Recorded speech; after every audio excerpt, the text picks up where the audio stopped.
Huh. A bit of me wants to say the dragon, but I'm gonna say the other beasts because she called them the honored guests. Generally, an honored guest would be considered important. It probably goes to the same thing. This has to be a trick question. Goblins, ghouls, elves, and fairies have plagued humans for centuries, but none have caused more sorrow than the dragons. Could a true celebration of the Dance of the Fools honor dragons? No, that would inflict too painful a memory remembering such a terrible era in man's history year after year. The other honored guests, even though they're harmed us as well, you say? Why, yes, the Queen says. The Queen of Fays says. We all need a chance to slip on the mask. What? Please, the goblin says, and gestures towards a corridor to the right of the hall. He puts his arms around Durand and your shoulders. The rubbery arms are oddly comforting, but you can't help but shudder under them. He opens a door to the corridor. You and Durand sneeze in an explosion of dust. The only thing in the room is a wardrobe. The goblin opens it for you. You peek inside and you see ghoul and troll costumes within. They're hideous, and you and Durand recoil away from the wardrobe. Please put them on, says the goblin. It should be simple to put on a costume, but these fake hides and robes are complicated. Plead your ignorance. Nope. Theater. It is funny how these things happen. Theater, use your knowledge of costumes. You've studied theater a little. This ghoul costume can't be that much different from the ones you used for the stage. The face of the ghoul has a long, thin beak and two crooked buck teeth. The skin of the face and arms is bluish-gray, and it feels like crusty-year-old boogers. What is with this and boogers?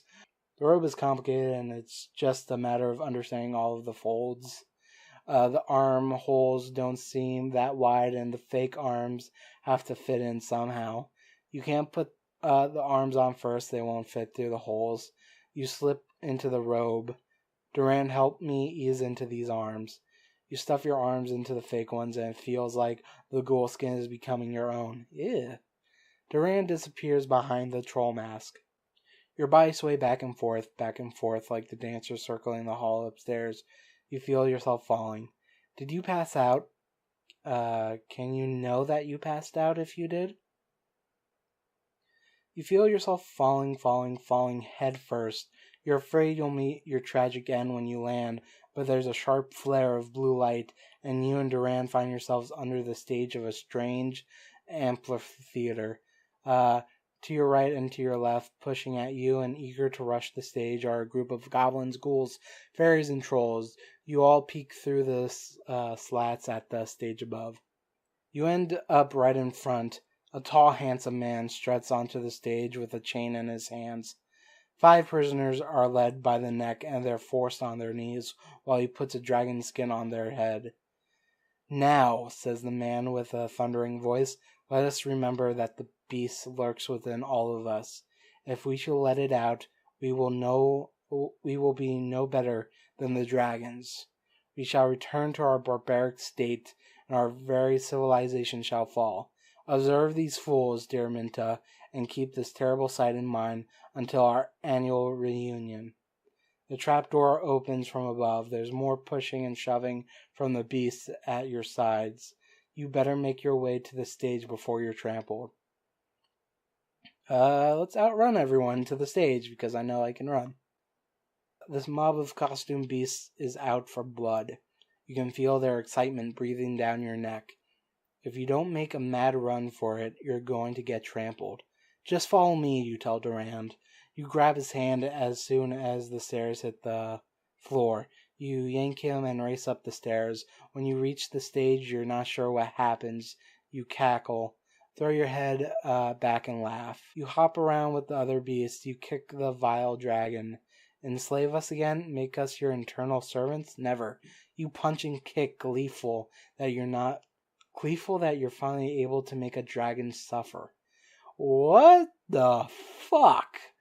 You're not sure how long the dancer goes on, but as you stand on the stage, weak and sweaty, the crowd before you laughs. You look down at the dragon, a group of prisoners who've bled through their costume, a real dragon skin.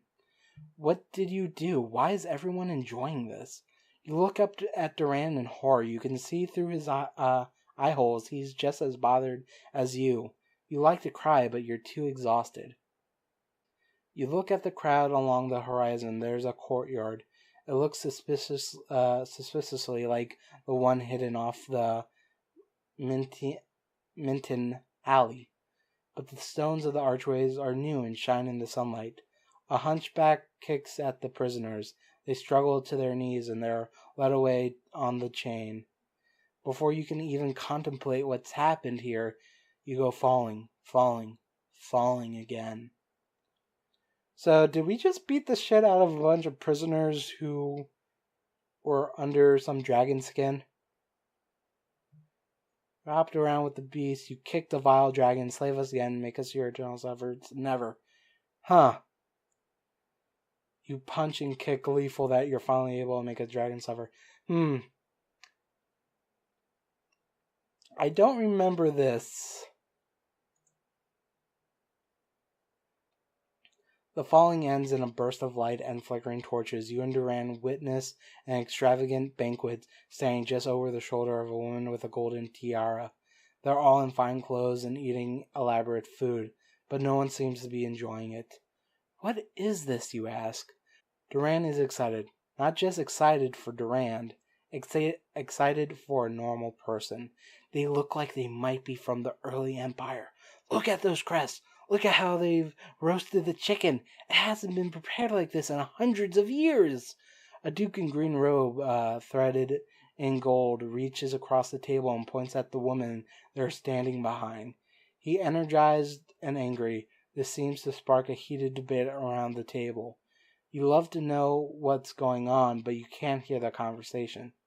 And spell, check for an enchantment. If you can't hear anything, they must have enchanted this meeting. Illusions into the past or no, you take out your wand and dispel the air. The spell breaks in front of you like glass and shatters, crackling as it fades. Now you can hear just fine. The two of you eavesdrop. We can't continue the dragon's memorial, the man in the purple says. It inspires anger, not reverence. How many fights break out in the streets as the crowd leaves the amphitheater? A small man no taller than a giant sprite claps his hands. But take away the holiday, we'll have rioting in the streets. People need their holidays and their mead. The ceremony itself is barbaric. It has become a dance of fools, an old woman a little fatter than a skeleton says. We may use criminals, but they are not dragons. We can't treat them as inhuman. The woman in front of you turns her head and stares up at you. She certainly can't see you, can she? If you're somehow looking at an illusion of the past. Does she? Duran jumps in. Quiet.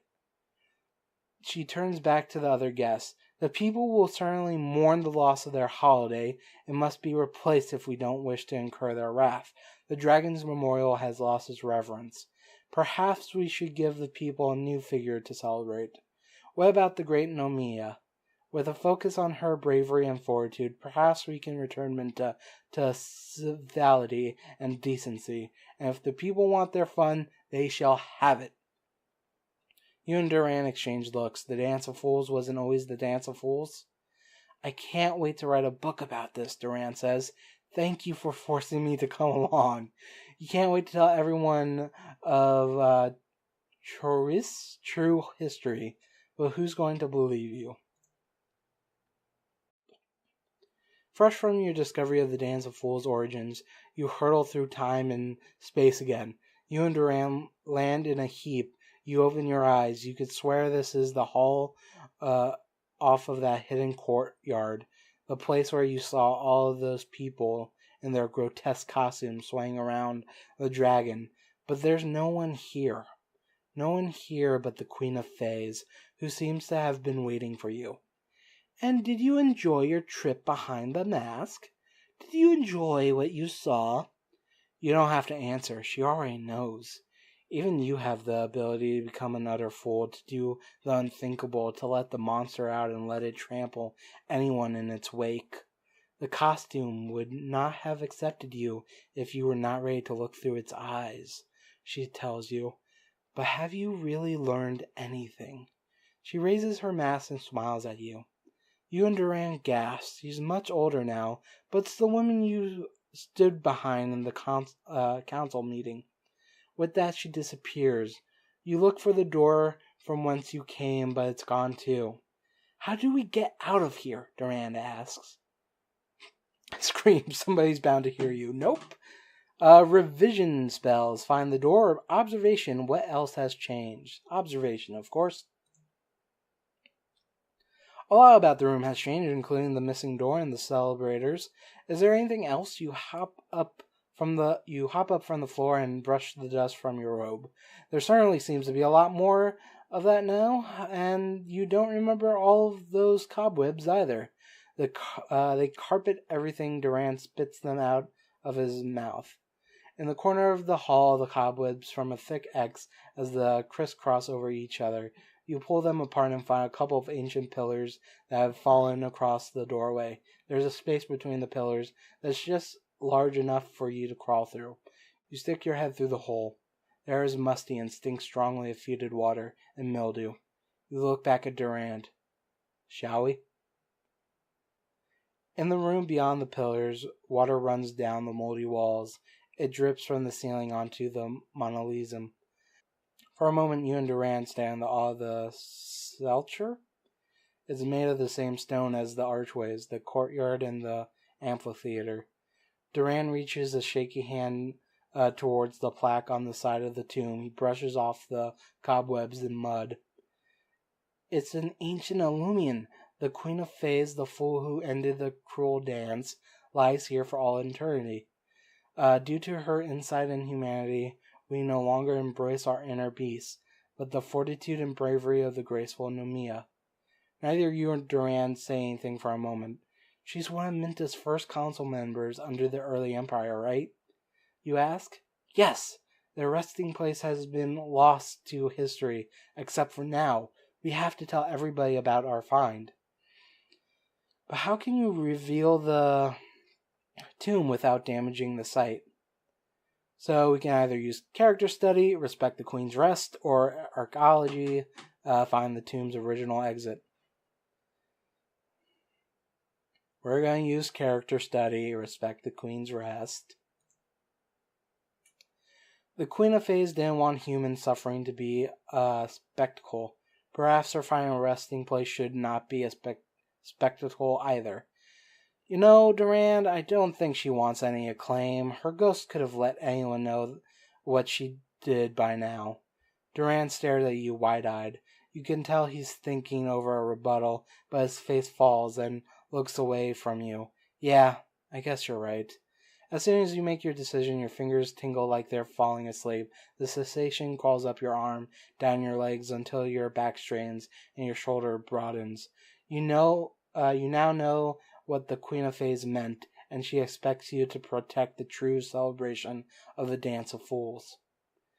Let's go, you tell Durand. The door will be waiting for us when we get back to the hall. Okay, so I think that was a success. I think I failed this one the first time.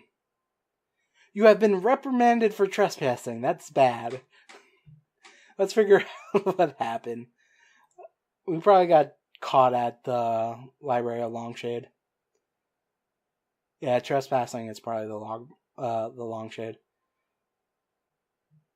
Okay, so we've learned about all these places. There's a lot of things here. I'll probably look it up later, see what's, all these things do. Okay, Lambert Kobo succeeded at using Hangout inside the college on him and myself. Interesting. I've increased my etiquette skill. Increased relationship between myself and Durand.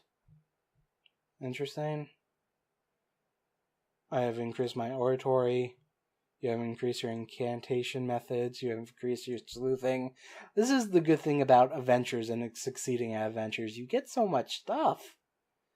You have added 5 caramel juice to yourself. Reason, you increase courtly fashions. You increase your character skill. Increased your early empire skill. You have increased your relationship between yourself and Duran by 2. You increase your scouting skill step by 1. Increased your insight by 1. That's really good. Insight's one of these main ones over here. Me and Duran just became best buddies from this. And we've got all these. So if you're interested to know what this does, you can pause and read it. I'm going to do that myself when I edit this, but right now I am tired. Did not succeed at using practice music. Never does. Oh, Prudence decided to hang out with Durand. Interesting. So, yeah. I think we have detention now. Yep. Don't know who we have detention with. Alright, well, next week we're going to learn how to deal with detention. Or next time anyway. I'm going to call it here because I feel like we did a lot.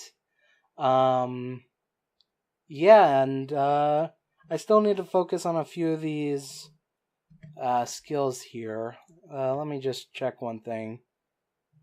There was a lot of reading, so I don't know.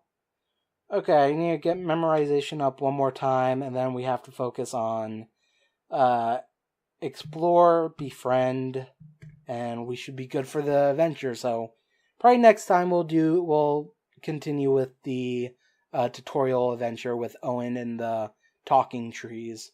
But for now, thanks for watching, and yeah, see you next time.